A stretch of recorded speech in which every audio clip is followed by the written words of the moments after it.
अल्हम्दुलिल्लाह वस्सलातु वस्सलामु अला रसूलिल्लाह अऊज़ु बिल्लाहि मिनश्शैतानिर्रजीम वस्तईनु बिस्सब्रि वस्सलाह व इन्नहा लकबीरतुन इल्ला अलल खाशिईन।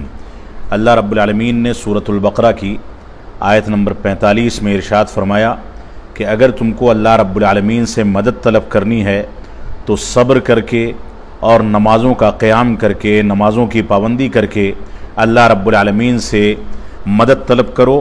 और ये चीज़ अल्लाह रब्बुल आलमीन से डरने वालों के लिए मुश्किल नहीं है, लेकिन जो लोग अल्लाह रब्बुल आलमीन का खौफ नहीं रखते, उसका तक़वा नहीं रखते, उनके लिए सब्र करना और नमाज़ों की पाबंदी करना ये एक मुश्किल काम है। आज के दर्स में मैं एक ऐसे हसास और सेंसिटिव मसले के बारे में आपसे गुफ्तगू करना चाहता हूँ जिस पर मुसलसल दिल्ली और दिल्ली के बाहर के बहुत सारे हमारे अहबाब सवालात कर रहे हैं। और वो सवाल ये है कि क्या जब हालात मुल्क के बिगड़ते हैं तो ऐसी सूरत हाल में सलफ़ी मकतब फ़िक्र के अफराद और उलमा और जमाअत अहले हदीस के उलमा और कायदीन इस बात की इजाज़त देते हैं कि मुज़ाहिरे और प्रोटेस्ट किए जा सकते हैं कि नहीं किए जा सकते।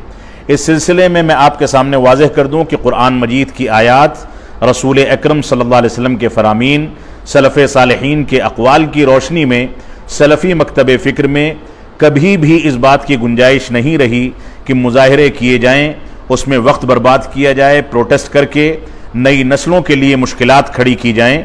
इस वजह से हमें ऐसी सूरत हाल में सब्र व इस्तिक़ामत से काम लेना चाहिए। मैं चंद दलाइल आपके सामने पेश करूँगा और मौजूदा हालात में हमको क्या करना चाहिए इस पर थोड़ी सी गुफ्तगू करूँगा। अल्लाह रब्बुल आलमीन हमको इन बातों पर अमल पैरा होने की तौफीक अता फरमाए।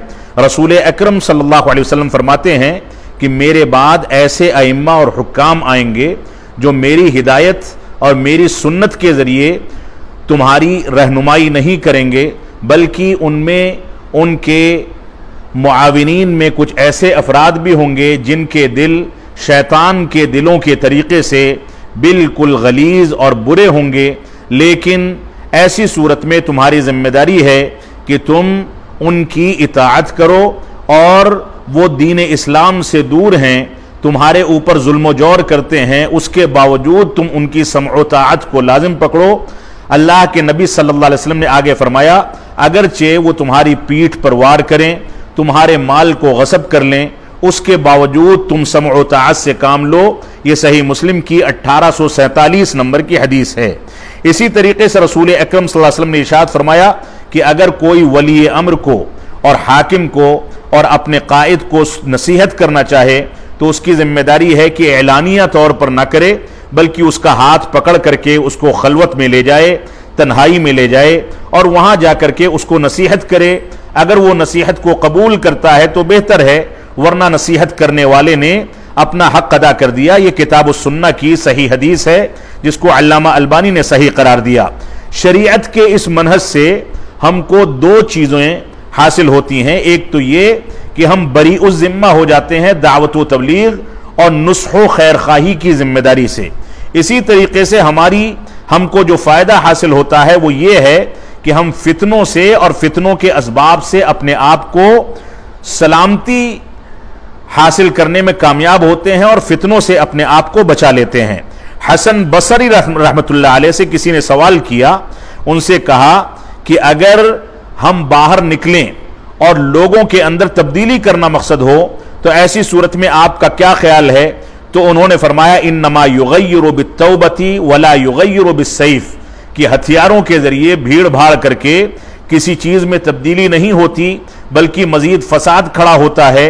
अगर तब्दीली पैदा करनी है तो इंसान को तौबा व इस्तिग़फ़ार करना चाहिए, अल्लाह रब्बुल आलमीन की जानिब रुजू करना चाहिए। इसी तरीके से अनस बिन मालिक रज़ियल्लाहु ताला अन्हु से जब सवाल किया गया कि हम हज्जाज बिन यूसुफ से बहुत ज्यादा परेशान हैं, तो उन्होंने वसीयत फरमाई कि सब्र करो, और हर आने वाला जमाना पहले जमाने से बुरा होता है, यहां तक कि तुम अल्लाह रब्बुल आलमीन से मुलाकात के अय्याम में पहुंच जाओ।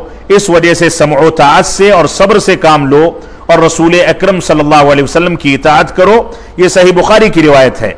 आप उलमाए किराम में देखें, मौजूदा दौर के माजी करीब के उलमाए किराम में इब्न बाज रहमतुल्लाह अलैह, इब्न उसैमीन रहमतुल्लाह अलैह, अल्लामा अलबानी और दीगर बहुत सारे सलफी उलमाए किराम ने मुजाहिरात को और प्रोटेस्ट को सिरे से हराम करार दिया है, लिहाजा हमको इससे बचना चाहिए। इसी सिलसिले में अगर हम मजीद गहराई से मुताला करें तो आप देखें इमाम अहमद बिन हंबल रहमतुल्लाह अलैह जब फितने खल्क़े कुरान में आजमाए गए, उनको जेल की सलाखों के पीछे डाल दिया गया, उन पर जुल्म जोर किया गया, तो उन्होंने अपने मुत्तबईन से, अपने शागिर्दों से साफ कह दिया कि मैं ये नहीं चाहता कि खून बहे, लिहाजा तुम लोग सब्र से काम लो और फितनों से बचो, क्योंकि फितने जब भड़कते हैं तो खून बहता है, लोगों के माल लोगों के लिए हलाल हो जाते हैं, लूट मार मचती है। इसी तरीके से अल्लाह रब्बुल आलमीन के दीन की मुखालफत की जाती है। और इसी तरीके से जब लोगों ने, उनके शागिर्दों ने कहा कि आज भी लोग फितने में मुब्तला हैं, तो उन्होंने फरमाया कि यह फितना जो है खास है कुछ लोगों के साथ। अगर फितना मजीद बढ़ेगा और हथियार उठेंगे, लोग भीड़ भाड़ करेंगे, तो अम्मतिल फितना, फितना आम हो जाएगा। लिहाजा खास फितना जो चंद लोगों के साथ खास हो, वो आम फितने से कहीं ज्यादा बेहतर होता है, हमें उससे बचना चाहिए। इसी तरीके से फितने खल्क़े कुरान में इमाम अहमद बिन हंबल रहमतुल्लाह अलैह ने अपने शागिर्दों से पूछा कि तुम लोग क्या चाहते हो, तो उन लोगों ने जब ये कहा कि हम उमरा से और हुक्काम से राजी नहीं हैं, तो उन्होंने फरमाया कि नहीं, उनकी इताअत से तुम हरगिज पीछे ना हटना और उनकी इताअत करते रहो। मैं नहीं चाहता कि तुम्हारा खून बहे और तुम्हारे साथ मुसलमानों का खून बह पड़े। इस वजह से अल्लाह रब्बुल आलमीन की तरफ रुजू करो, सब्र से काम लो। सब्र से काम लेने में इताअत करने वालों के लिए इताअत के कामों में आसानी होती है, और फितने भड़कते हैं तो ऐसी सूरत में नेकोकार और सालिह लोगों के लिए आमाल सालिहा को अंजाम देना मुश्किल हो जाता है। हमारी जिम्मेदारी है कि हम इन उसूलों पर अमल करें। लिहाजा हम इस बात को समझ लें कि मुजाहिरात और प्रोटेस्ट की सलफी मकतबे फिक्र के अंदर कुछ भी गुंजाइश मौजूद नहीं है, बल्कि सलफी उलमा इसको हराम करार देते हैं।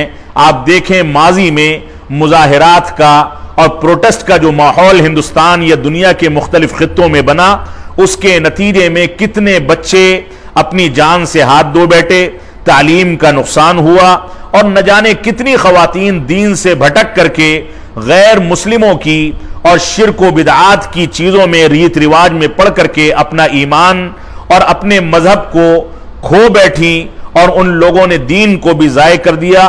बच्चों की तालीम मुतासिर हुई, मुसलमानों का कारोबार मुतासिर हुआ, जिसके नतीजे में न जाने कितने मुसलमान बेरोजगार हो गए।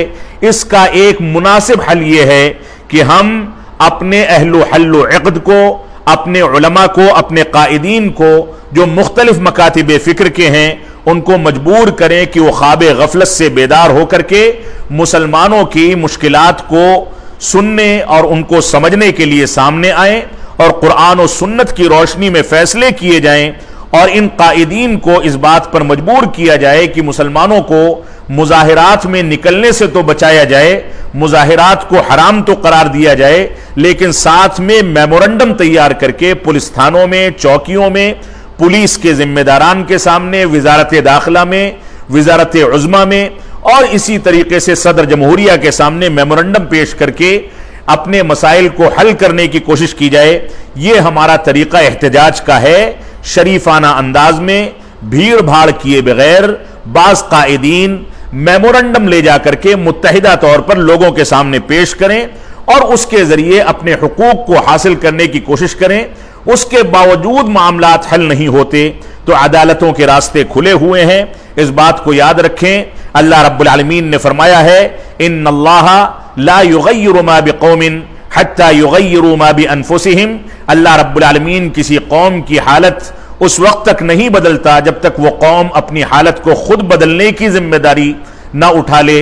आज मुसलमानों की सूरत हाल ये है कि ना वो नमाजों की पाबंदी करते हैं, न उनके दरमियान इत्तेहाद व इत्तेफाक है, न तालीम में आगे बढ़ने की कोशिश करते हैं। आज के दौर में मुसलमानों के यहाँ दीनी बेदारी, दुनियावी तालीम की बेदारी पैदा होना इंतहाई ज़रूरी है। उनके दरमियान इत्तेहाद व इत्तेफाक पैदा होना ज़रूरी है।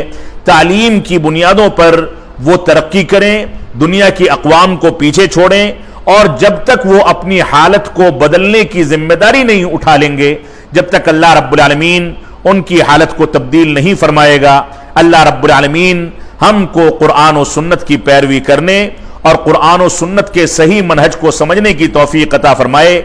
मुजाहिरात और प्रोटेस्ट के फितनों से हमको बच करके सुकून और इत्मीनान और अमन व सलामती की जिंदगी गुजारने की तौफीक अता फरमाए। अगर हमको अपने हुकूक हासिल करने के लिए कभी जरूरत पड़ती है कि हम कानूनी लड़ाई लड़ें, तो अदालतों के दरवाजे खुले हैं, मेमोरेंडम का तरीका मौजूद है। हमारे कायदीन को मजबूर किया जाए कि वो ख्वाब गफलत से उठ करके बेदार हों और लोगों से बातें करके मसाइल को हल करने की कोशिश करें।